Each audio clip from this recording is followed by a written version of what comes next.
This is the second part of the lecture for English 1, Week 18.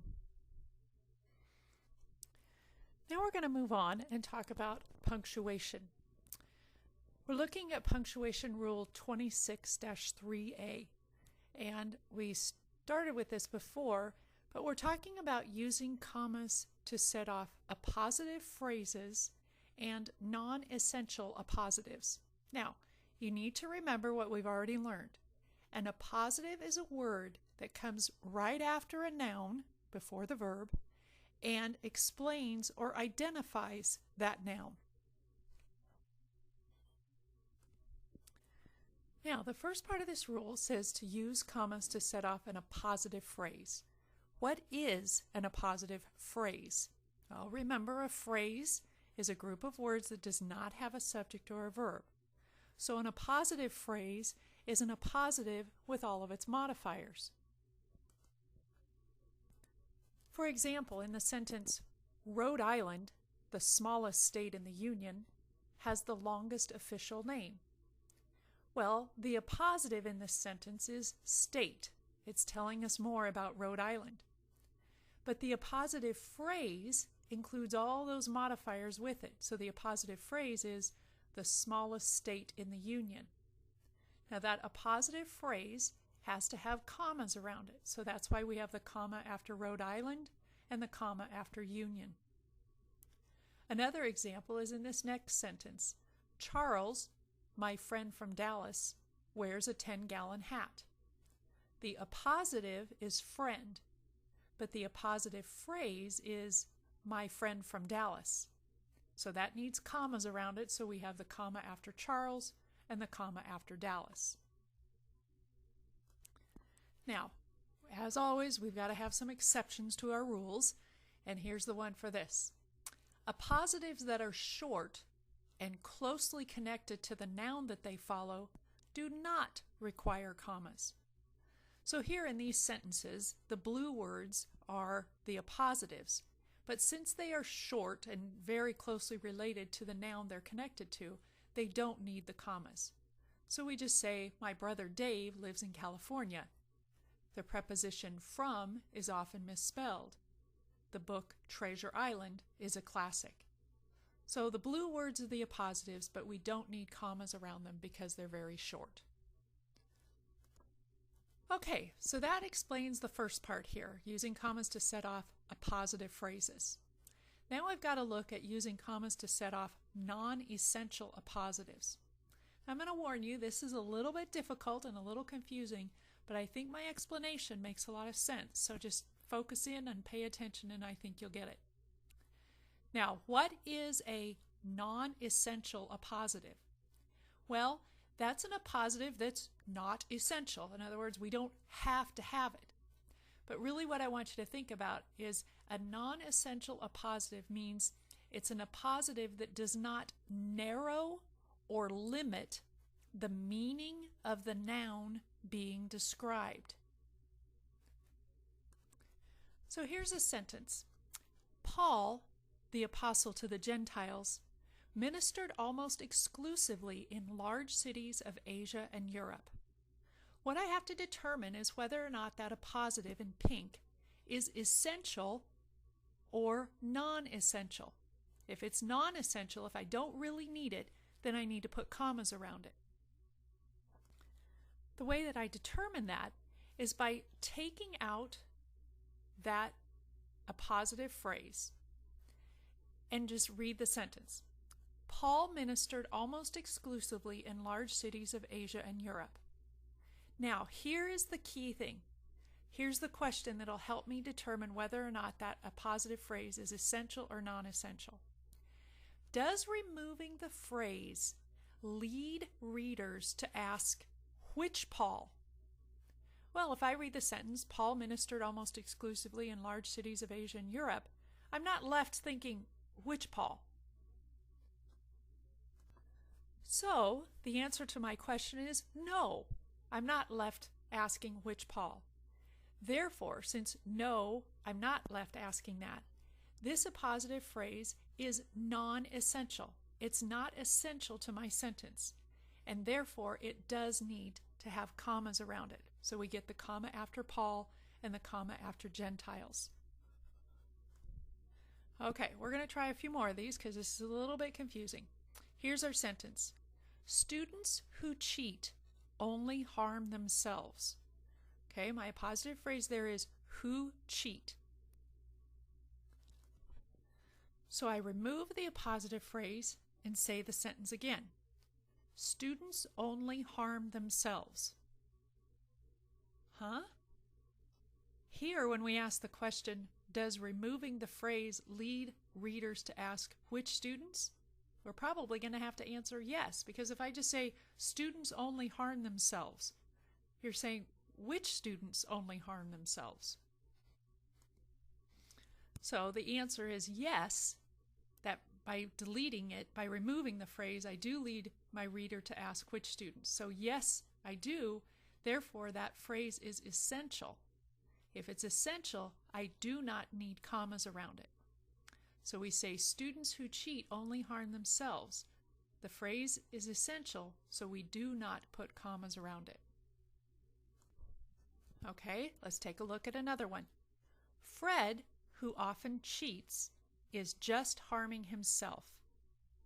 Our appositive phrase there is who often cheats. If I remove that appositive phrase, I get the sentence, Fred is just harming himself. Does removing that lead me to ask, which Fred? No, it doesn't. So that appositive phrase is non-essential. If it's non-essential, if it's not necessary, then it needs commas around it. So we have the comma after Fred and the comma after cheats. Okay, let's try another one. The baby wearing a yellow onesie is my niece. The appositive phrase here is wearing a yellow onesie. Okay, if I remove that appositive phrase, what I'm left with is the baby is my niece. Does that lead me to ask the question, which baby? Yes, it does. Therefore, this appositive, wearing a yellow onesie, is essential. I need to have that in my sentence in order for the sentence to make sense. If it's essential, I don't put any commas around it. Okay, let's do one more, and this time we're using the same appositive phrase, wearing a yellow onesie, but we've changed the other words. This time my sentence says, my niece wearing a yellow onesie is playing in the living room. When I take out that appositive phrase, I'm left with, my niece is playing in the living room. Does that lead the reader to say, which niece? No, it doesn't. Therefore, that appositive phrase is non-essential and it needs to have commas around it. The comma after niece and the comma after onesie. Well, hopefully you understand that. They're a little bit challenging. You've got to think clearly. You've got to say the sentence without the positive phrase in order to determine whether or not it's essential or non-essential and whether or not it needs the commas. Okay, now we're done with punctuation and we're ready to move on to our grammar lesson. Open up your books to page 138. Remember, our current unit is on nouns, and we're learning about all the different ways that nouns can be used. And last week we talked about gerunds being used as nouns, and today we're going to focus on infinitives. Remember chart 10, which talks about verbals. Remember, verbals are not verbs, but they're words that are derived from verbs, and then they act as another part of speech.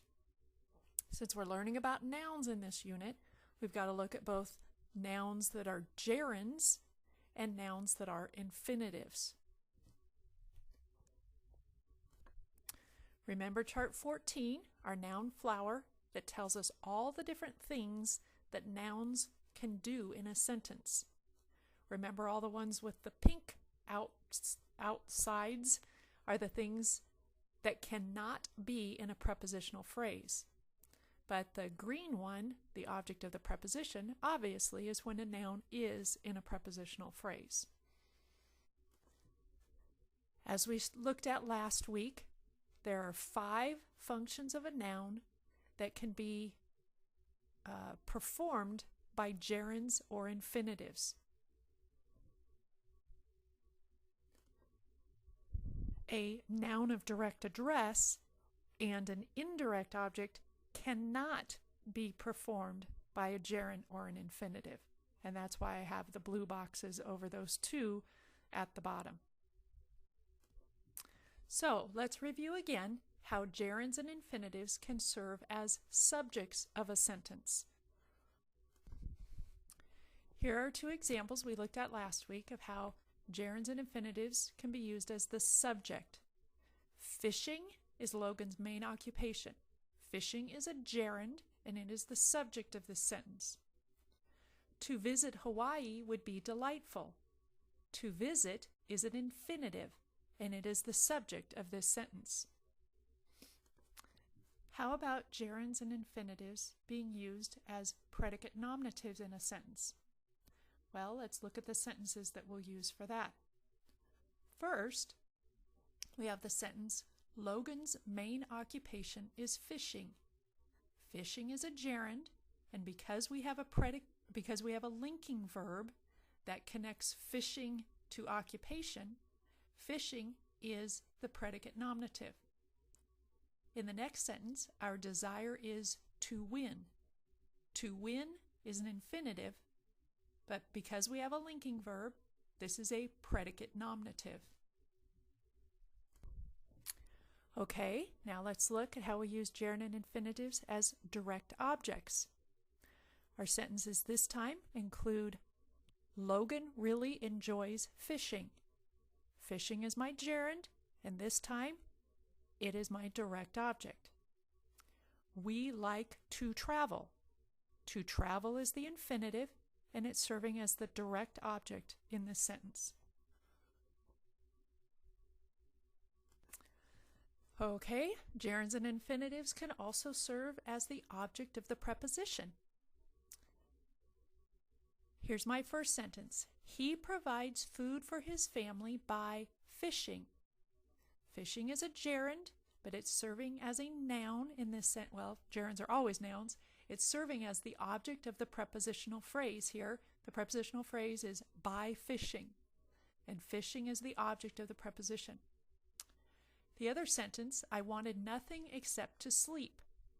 To sleep is the infinitive, except is the preposition, and to sleep is serving as the object of the preposition in this sentence.